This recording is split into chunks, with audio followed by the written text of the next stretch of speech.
And the way that this works is once it's finalized and it's published to the Federal Register, that's day one, right? So then you have 60 days before it becomes effective. HIPAA 2.0. Are you ready? Join me and my guest Nancy Ware from Total Medical Compliance as we cut through all the clutter and let you know what you need to know for 2025. Let's dive in.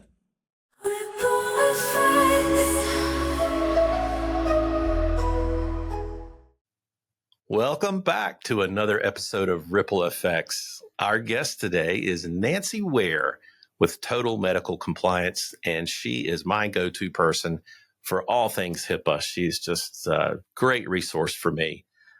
A little bit about Nancy. She's a senior HIPAA compliance specialist with over 20 years of experience in healthcare compliance. She's, like I said, she's a wealth of knowledge, has lots of experience working with both covered entities and business associates, which is what we are here at ComTech, navigating all those requirements that everyone needs to adhere to conform to HIPAA. She's an active leader in the healthcare community, the healthcare compliance community. She currently serves as co-chair of HIPAA COW, which that's a new one on me. Maybe Nancy will tell us what that is, and Security Networking Group, which I'm assuming that's what HIPAA COW is, and AI Networking Group, where she facilitates monthly discussions on emerging HIPAA issues and offers opportunities for peers to share best practices into the real-world applications of compliance. Mm-hmm. Nancy, welcome. Thank you. So glad you're with us. So Nancy, what is the deal with HIPAA 2.0? I keep seeing this in emails and online. HIPAA 2.0 2025, are you ready? Tell us what we need to know about this. HIPAA 2.0 is basically a marketing tactic right now, and everybody's announcing it. HIPAA 2.0, are you ready for the changes that are coming? And in reality, right now, there are no changes coming. We had a notice of proposed rulemaking for the security rule, and when that does pass, there'll be significant changes.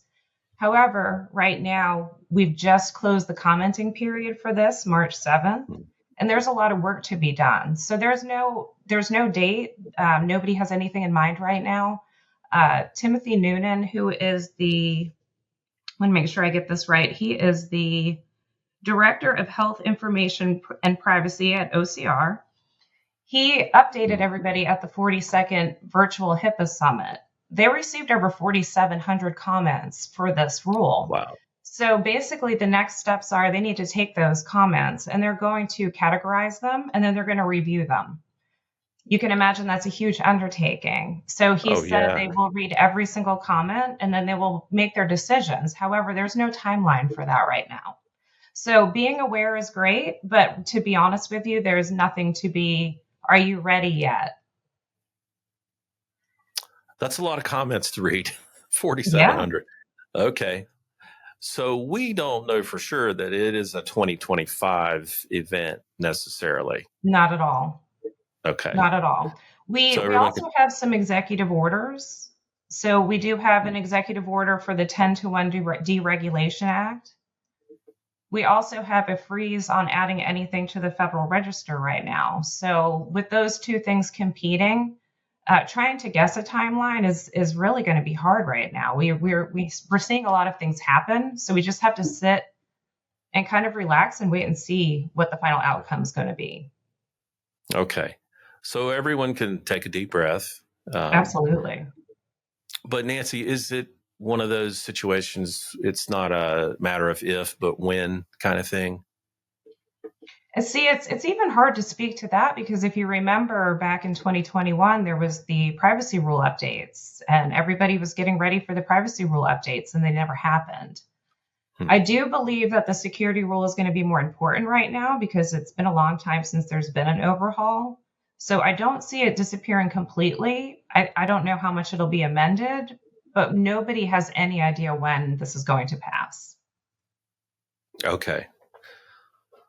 Well, digging into a little bit on some of the changes that are proposed out there now, let's chat a minute about this distinction now between required and addressable.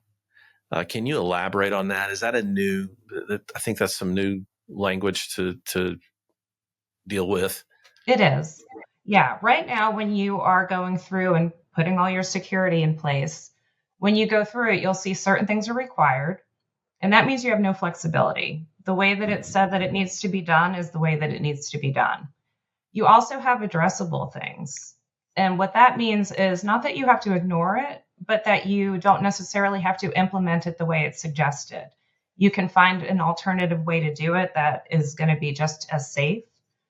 So to give you an example on both, one that is required would be a unique user ID so that you can audit who's looking at what with your EPHI. But right now, encryption is addressable. So you can find an alternative to that. If the changes go through, then everything becomes required. So there's no flexibility. The way that it's written is the way that you have to comply. Gotcha. Well, the list is rather long, and I don't think we want to go through the whole list of the changes. I mean, a lot of them are could be involved, but they're all around the ones we're talking about today are all going to be around cybersecurity or technical implementation kind of things. What are the ones that stand out to you that may present the biggest impacts or challenges with implementation? One of the ones that stood out to me the most was the penetration and the vulnerability testing. Not because I don't think it should be done. It's just it's a huge undertaking, and the requirement would be for this to be done yearly. So when they're putting out a new rule, if they're not going to make exceptions for small entities, they have to actually put in a cost table. And it tells you approximately what it's going to cost for you to implement this. So I went to the cost table, and they basically summarized that it'll take about 3 hours at about $120 an hour. So I did a little digging, and that is absolutely not the case. It could be, $5,000 for a small entity, upwards of over $50,000 for a large entity for penetration testing. It could take a couple weeks, up to a couple months for this to be completed and for you to get your reports back. Vulnerability testing is not as expensive and it doesn't take as long, but it's still costly, and it's definitely more than what they've guesstimated it to be. When I did the average, a cybersecurity professional that would do this was anywhere from $200 to $500 an hour, and it's obviously going to take more than 3 hours to complete it. I believe it's something that would be necessary. I don't know that maybe every year it would have to be done, but if you think about it logically, your vulnerability testing is seeing, okay, what doors did we leave unlocked, and the penetration testing is which doors can we open. So it's important to know those things, but it's very costly. So, requiring it yearly, I could see that being hard for small entities. Absolutely. They are not inexpensive by any means, there's a range there, right? Like you said, but I think on the low end, what they're proposing is not realistic unless someone comes up with a product or service offering that is going to satisfy this. I don't think they get very specific about what needs to be included in the penetration test, or do they? I've only just glanced at this. No, not really. It's just basically that they want that to be done. They want it to be done yearly, vulnerability and penetration testing. Okay. Yes, as you know, they can be quite involved and drawn out and expensive. So, absolutely. So that's one. What others come to mind that you think might be challenging for people? There's a new requirement for business associates where you would have to have your program verified with a written certification. That one's broadly written, so I can see where there could be some problems with that, because it basically states that it would have to be somebody that has the knowledge that would be able to come in and sign off on it. It could be someone within your organization, or it could be somebody external. They don't really define what you would need in order to do that, and they don't give you the parameters around what to look for and what to suggest. So I could see where there would be people signing off on things that maybe shouldn't be signed off on. There's going to be things missed. There's not going to be continuity across each certification. And then also who's certifying it, because As a consultant, we come in and we help you with your compliance program, but what you do when we leave is really on you. It's not on us. So I would not feel comfortable signing off or certifying somebody else's compliance program. So I'm hoping that they provide more detail around that, what it entails, and who would be the person that would be suited to sign off on that. Yeah, I can see where that would open up all kinds of liability doing that. Well, that's where my mind went. So what would be the structure you would be looking for? What are the almost like a security risk analysis? You know what you're looking for. So what are you looking for when you walk in to certify? And then again, Yeah. this is required yearly. So So I know currently there is no HIPAA certification, right? It's I mean, all you can do is verify up to this moment. So is this going to change that so you'll actually be certified, or is that clear? it's not really clear. It just says that you need a written verification and certification is how it's written, and that it needs to be done by basically a subject matter expert, but it can be internal or external. So that's why I'm saying I hope that if this is published, that they do provide some more clear guidance on that one, because I think it would be helpful so that everybody's following the same protocols. Right, right.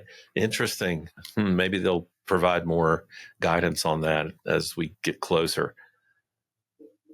I was just looking through some of these new requirements or new proposed requirements, looking at the risk analysis part of that, requiring an asset inventory, which everyone should have that. Yeah, I agree with that. That's not, I mean, it would be a new requirement, but without having your asset inventory, you're definitely leaving yourself open and vulnerable. For sure. Looking at the list is so long here. Identifying reasonably anticipated threats to the confidentiality, integrity, or availability of EPHI, identifying predisposing conditions to electronic information systems, I guess vulnerabilities there, and then assessing the risk level for each of those identified threats. I mean, that's basically a risk analysis. I was going to say that there's not much that's changing in the sense of what you need to do. What's changing is actually the numbers. So if you look at right now, the administrative safeguards, there's 9 standards. If the changes go through, there'll be 16 standards. And then on top of that, you have implementation specifications underneath that. So you have 9 standards and 23 implementation specifications currently under your administrative safeguards. If the change were to go through, it changes it from 16 standards and 50 implementation specifications. For the physical, it gives you 4 standards and 5 specifications right now. Mm-hmm. That one doesn't go up much. It stays at 4 with the standards. However, the specifications go to 10. And then if we look at technical, currently we have 5 standards with 7 implementation specifications, and that will rise to 10 with 37 implementation specifications. So when you think about that, that's all going to now be added to your security risk analysis as additional things that are going to have to be looked at, and then you're going to have to figure out what you're going to implement to essentially make sure that you're compliant with the new security risk analysis. So, ours is about, I don't know, 40 pages right now. So I can't imagine what it will turn into when or if this does get released if it does as is. Sounds like a lot more work. For sure. It definitely will be. Absolutely. So here's one that jumped out at me. All systems on your network are now in scope unless you can prove they are segmented from any EPHI. For example, if a printer or an IoT device, which is an Internet of Things device like your smart thermostat, for example, if those are on the same network as your EPHI system, it must also meet the compliance standards, even if it doesn't directly touch or store PHI. That's interesting from our perspective on the networking sense. So it's all about segmentation. Right. Yeah. And the reason for that is if you think about it, let's say you have your point of sales set up, and even though it's not accessing any of your EPHI, if it gets infiltrated, then there may be a door for them to get into your more sensitive systems. So the more that you're able to segment, the better the chances are that you're able to stop a breach before it gets too big. And, if you think about the phishing incidents and the things right now, I check the wall of shame every couple of days just to see what kind of breaches are being reported. And it's astonishing now when you read, you will scroll for pages and it's hacking IT, hacking IT, hacking IT. So it's one of those things that's going to get worse, not going to get any better. And when you introduce AI, think about how easy it's going to be now for them to get in, because there's things we teach people to look at, right? Look for misspellings, look for this, call and verify. But pretty soon, those are going to be things of the past, and they're going to be much easier to get by us. Yeah, and segmenting those devices is best practice anyway. But I just feel like there's a lot of business or a lot of practices out there that haven't done that, most likely. And this is good that it kind of requires them to do those. There's a famous hacker case that's a couple years old at this point, but there was a casino that was hacked into through their smart thermometer in their aquarium, and it was multi-million-dollar hacking heist. But that's how they got in, was through that aquarium device that no one gave a second thought to putting that on the network with all the other things.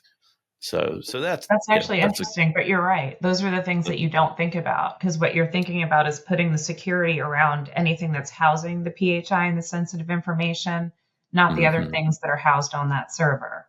So the more that you can segment, the better.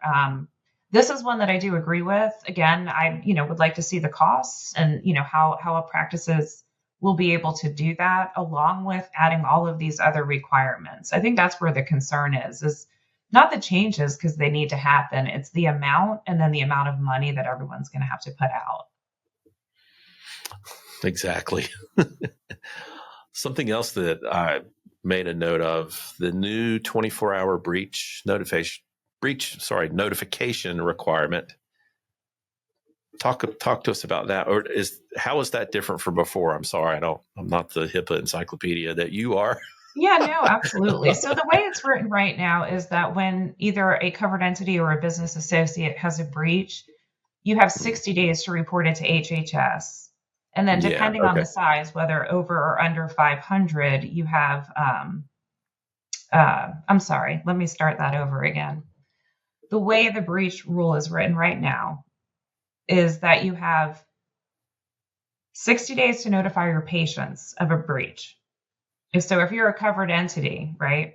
If you're a business associate, you have 60 days to notify your covered entity. Then they have 60 days to notify their patients. So you can see where this gets drawn out. If there's 500 patients or more that are breached, you have 60 days to notify HHS. If it's under 500, you have until February, the last day of February of the following year, to report that breach. So what this will do is, if it's like a cyber attack or something very large, they're going to require that you report it to them within 24 hours.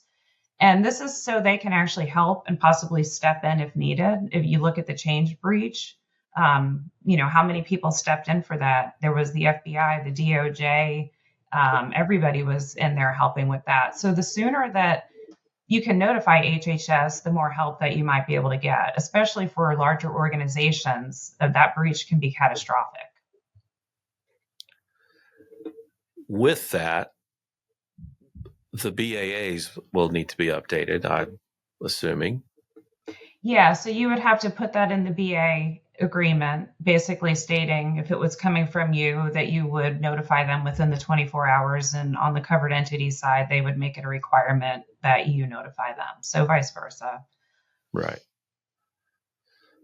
Yeah, which makes it a little, we just made the updates, through the privacy rules. So we just made updates for the reproductive health care and the substance use disorder rulings. And so when this comes out, this will require another change. So I'd be curious to see if we have to go back like we did in 2013 and now require all new business associates to be signed, because people will be at 3 different levels of business associates by the time we're done with all of this. Good point. Looking further into these things, business associates have an incident response plan aligned with the HIPAA 2.0 standards. So that's just a burden on the business associate.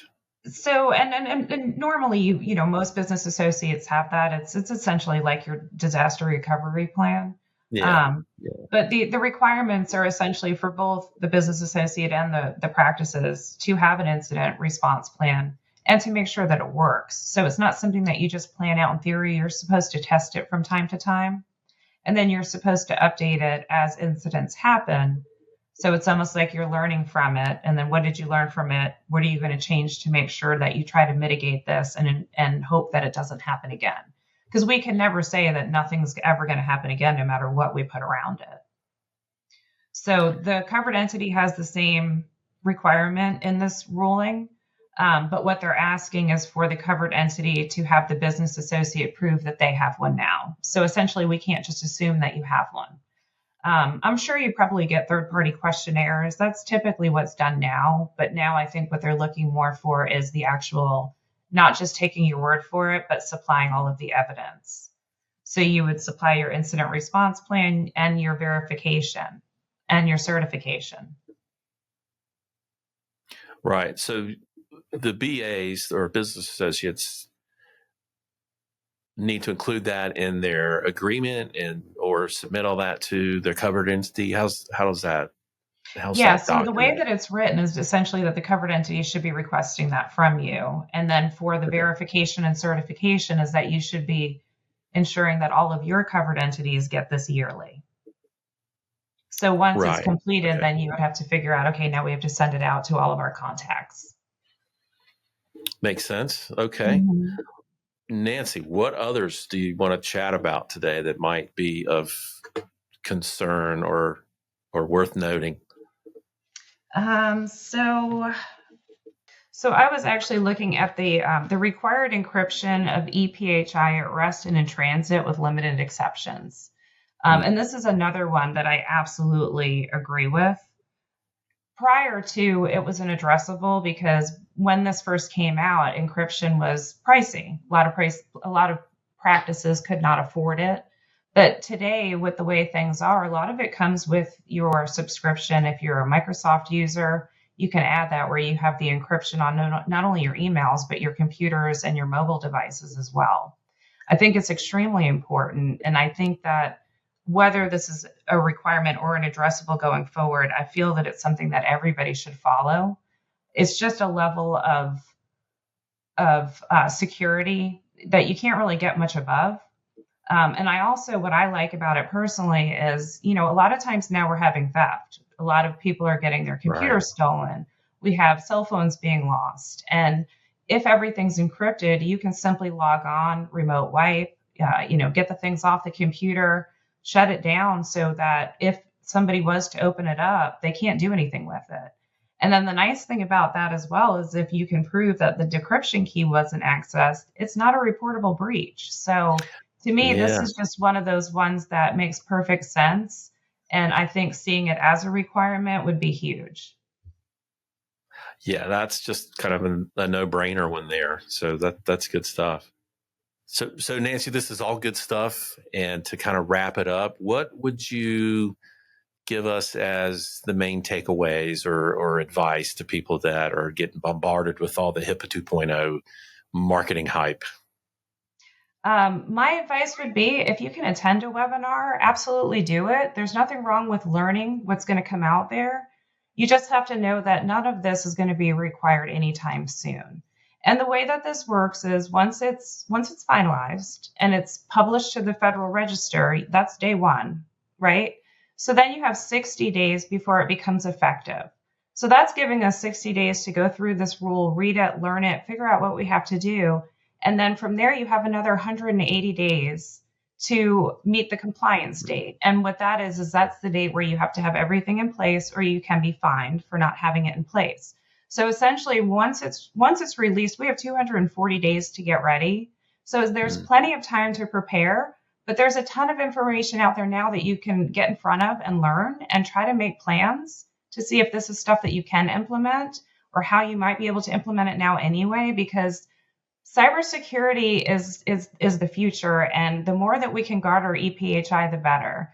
But I also think just stick to the facts.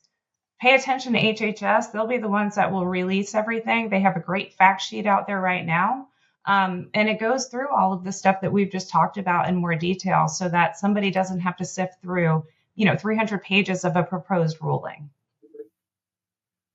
And Nancy, if people listening want help, someone to hold their hand through the HIPAA process, that's what you guys do at Total Medical Compliance.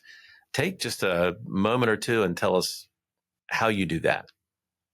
Total Medical Compliance offers HIPAA and OSHA, as well as infection control services to medical and dental practices all throughout the United States.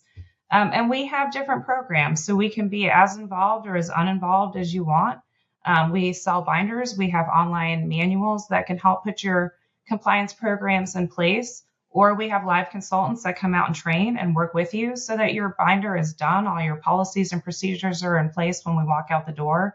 We'll do your security risk analysis for you. And then also we have internal support, which is what I do. So if you have something comes up and you have a question or you need an answer right away, you just call customer service and they'll hook you up with me. Or if you have an OSHA question, they'll hook you up with my counterpart in the OSHA department. So we're here for as much or as little as somebody would need.